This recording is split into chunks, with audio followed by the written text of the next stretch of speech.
ശ്രീ ജോയ്ക്കുട്ടി, ഇന്നലെ മുഖ്യമന്ത്രി സഭയിൽ പോലീസ് അതിക്രമങ്ങളുമായി ബന്ധപ്പെട്ട് നൽകിയ മറുപടിയിൽ ജോയലിന്റെ മരണവുമായി ബന്ധപ്പെട്ട് പറഞ്ഞിരിക്കുന്നത് ജോയലിന് ഹൃദയ സംബന്ധമായ അസുഖത്തെ തുടർന്ന് ആശുപത്രിയിൽ മരിച്ചു എന്നുള്ളതാണ്. അങ്ങും കുടുംബത്തിലെല്ലാവരും അത് നിഷേധിക്കുന്നുണ്ട്. പോലീസ് ആക്രമണത്തിൽ ആണ് ആ മരണം എന്നെങ്ങനെയാണ് അങ്ങ് വിശദീകരിക്കുന്നത്?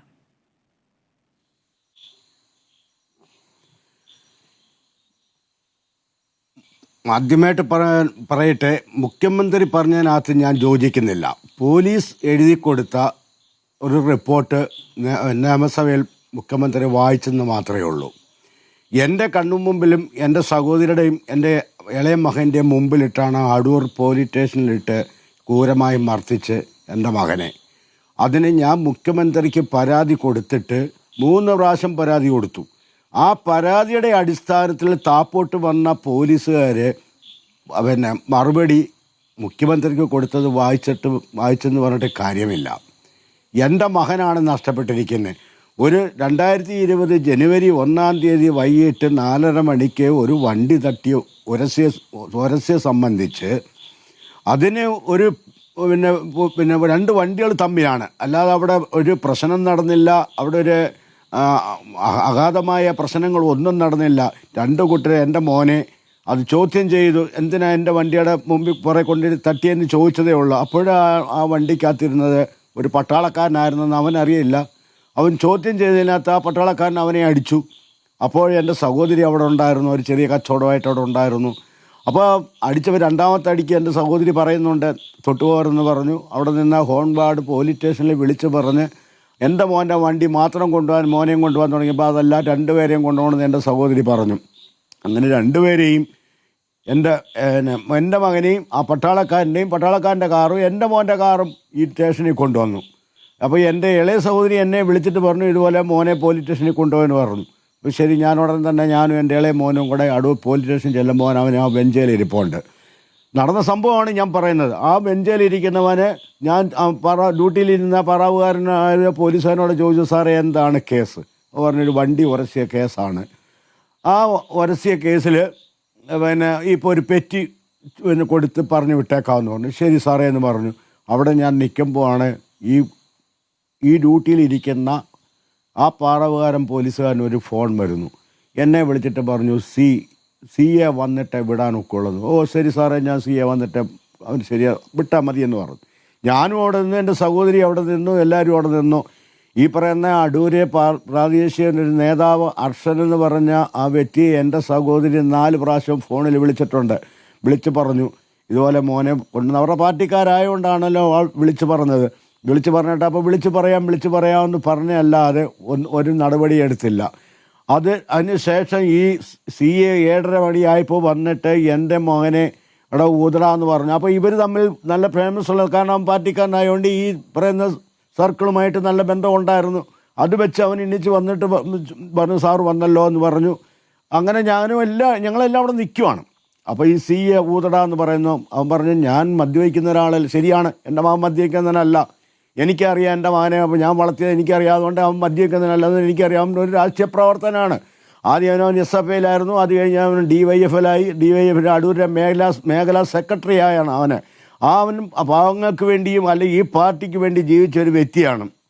ക്രൂരമായി മർദ്ദിച്ചെന്ന് പറഞ്ഞാൽ ക്രൂരമായി മർദ്ദനം.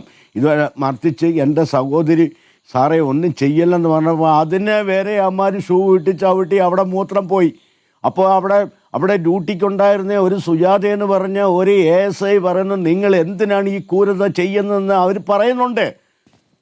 മുഖ്യമന്ത്രി പിന്നെ എന്തർത്ഥം വെച്ചാണ് ഇത് പറയുന്നത്? മുഖ്യമന്ത്രി ഉത്തരവിടട്ടെ, ഇവിടെ സംഭവം നടന്നിട്ടുണ്ടോ ഇല്ലയോ എന്നുള്ളതിൻ്റെ ഉത്തരവ് ഇട്ടാൽ മതി. അപ്പോൾ അറിയാമല്ലോ അവിടെ ഈ സംഭവം നടന്നിട്ടുണ്ടോ ഇല്ലയോ എന്നുള്ളത്.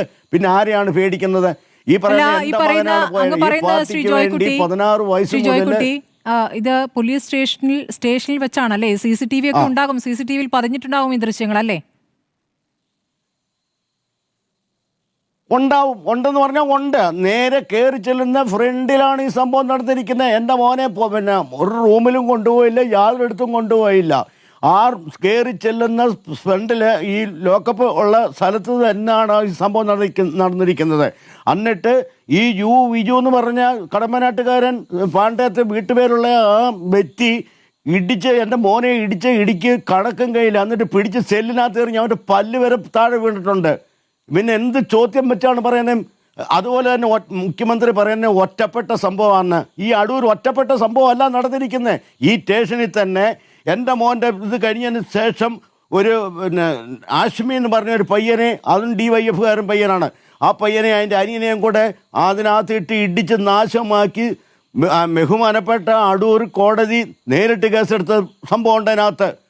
എന്നിട്ട് അയാൾ ഈ UBG എന്ന് പറഞ്ഞ സർക്കിൾ പറയുന്നുണ്ട്, അയാൾ ഫോൺ വിളിച്ചിട്ട് അതിൻ്റെ റെക്കോർഡും വെളിവിട്ടിട്ടുണ്ട്.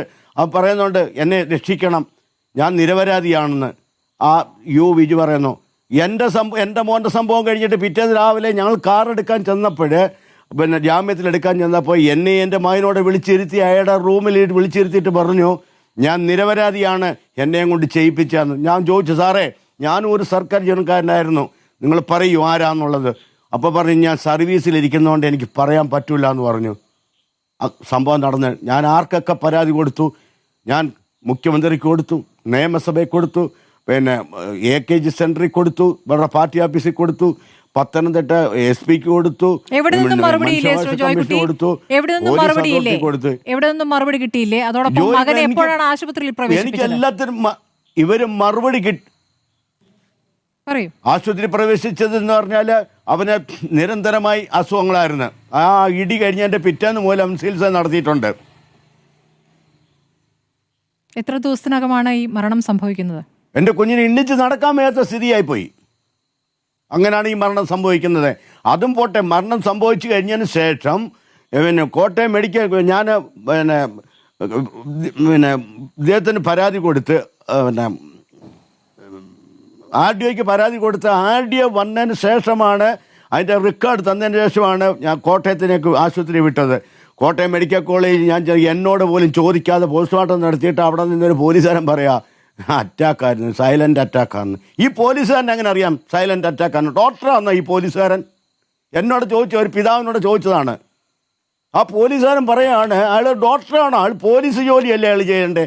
അയാൾ പോലീസുകാരൻ, പോലീസിൻ്റെ ജോലിയാണ്, ഡോക്ടറുടെ ജോലിയാണ്. ഡോക്ടർ എന്നെ വിളിച്ചിട്ട് പറയണമായിരുന്നു ഇത് സൈലൻ്റ് അറ്റാക്കാന്ന്. അദ്ദേഹം പോലെ അയാളെ എന്നെ കാണിച്ചത് പോലും ഇല്ല.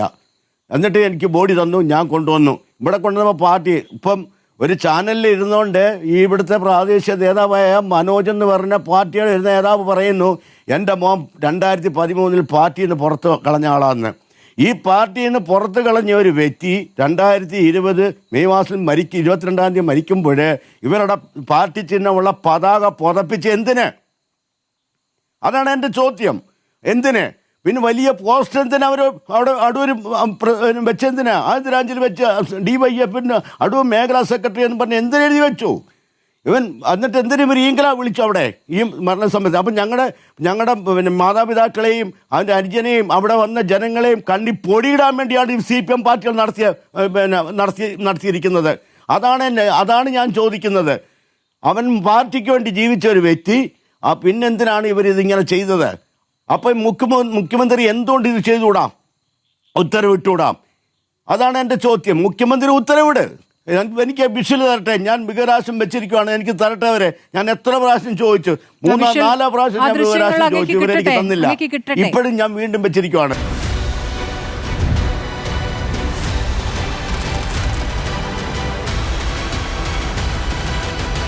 ഡിബേറ്റ് വിത്ത് സ്മൃതി പരുത്തിക്കാട്.